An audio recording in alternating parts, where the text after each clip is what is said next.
Assalamualaikum warahmatullahi wabarakatuh.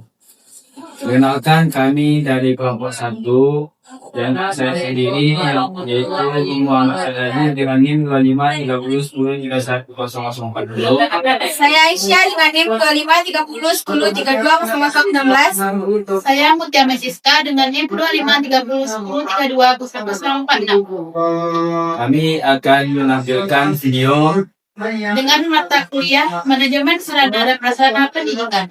dengan judul Pengertian, Tujuan, Ruang Lingkup, dan Fungsi Manajemen Sarana dan Prasarana. Assalamualaikum warahmatullahi wabarakatuh. Baik teman-teman semuanya, perkenalkan nama saya Muhammad Aziz dengan NIM 2530 10311010. Baik, di sini saya akan menjelaskan pembahasan makalah kami yang berjudul Pengertian, Tujuan, Ruang Lingkup, dan Fungsi Manajemen Sarana dan Prasarana Pendidikan. Jadi saya di sini akan membahas pertama itu latar belakangnya. Latar belakangnya itu pertama, pendidikan itu merupakan usaha dasar dan terencana untuk mewujudkan suasana belajar dan proses pembelajaran agar peserta didik secara aktif mengembangkan potensi diri. Nah, adapun menurut Undang-Undang Republik Indonesia Nomor 20 Tahun 2003 tentang Sistem Pendidikan Nasional.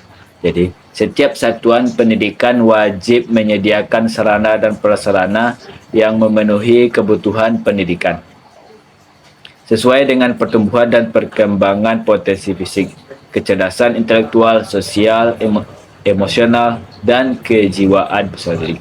Namun dalam praktik banyak lembaga pendidikan yang memiliki fasilitas cukup tetapi tidak dikelola secara optimal. Nah, oleh karena itu diperlukan manajemen sarana dan prasarana yang efektif dan efisien. Yang pertama pembahasannya itu tentang pengertian. Jadi apakah itu manajemen sarana dan prasarana pendidikan? Itu yang pertama pengertian sarana dan prasarana pendidikan secara terminologis.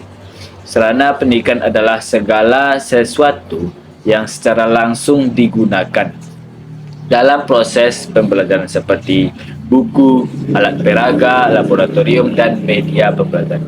Sedangkan prasarana pendidikan itu adalah fasilitas yang secara tidak langsung menunjang proses pembelajaran seperti gedung sekolah, halaman perpustakaan, ruang kelas, dan jaringan listrik.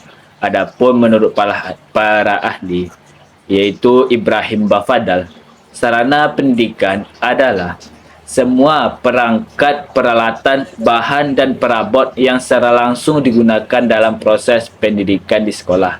Sementara itu, sarana menurut beliau adalah fasilitas dasar yang menunjang untuk pelaksanaan pendidikan tersebut. Nah, adapun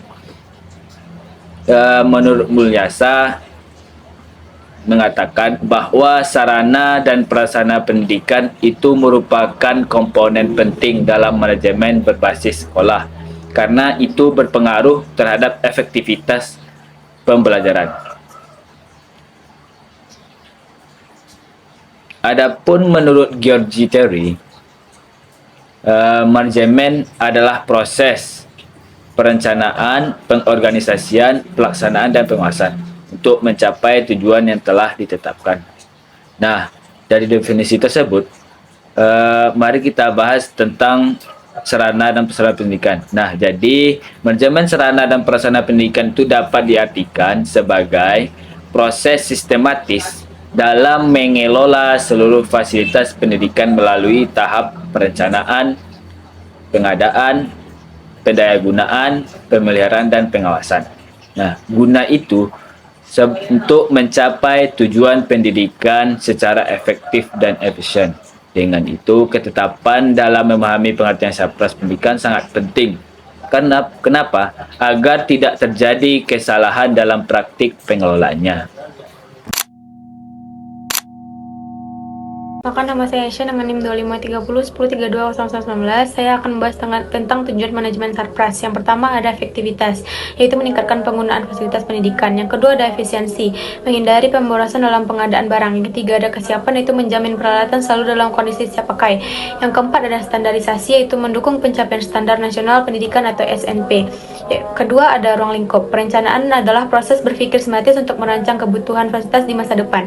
Yang kedua ada pengadaan, upaya mewujudkan rencana fasilitas yang melibatkan pihak-pihak terkait, tidak hanya kepala sekolah atau yang luar. Yang ketiga ada inventarisasi, yaitu pencatatan detail seperti kode barang, jumlah, sumber dana atau pengendalian dan pengawasan aset. Yang terakhir ada pemeliharaan, aktivitas rutin untuk menjaga kondisi barang agar tetap berfungsi baik.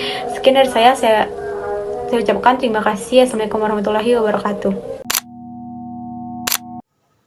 Selanjutnya, saya akan menyampaikan materi tentang fungsi sarana pendidikan.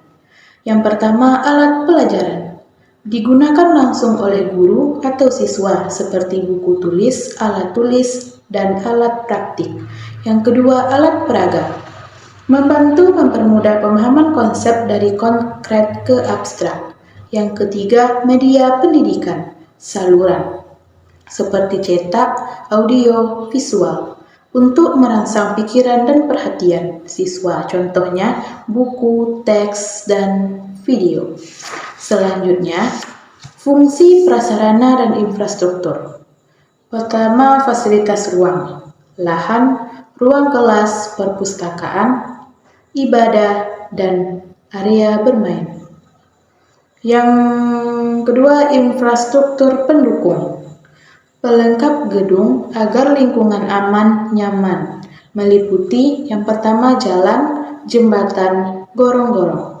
Yang kedua jaringan listrik, telepon, dan air bersih.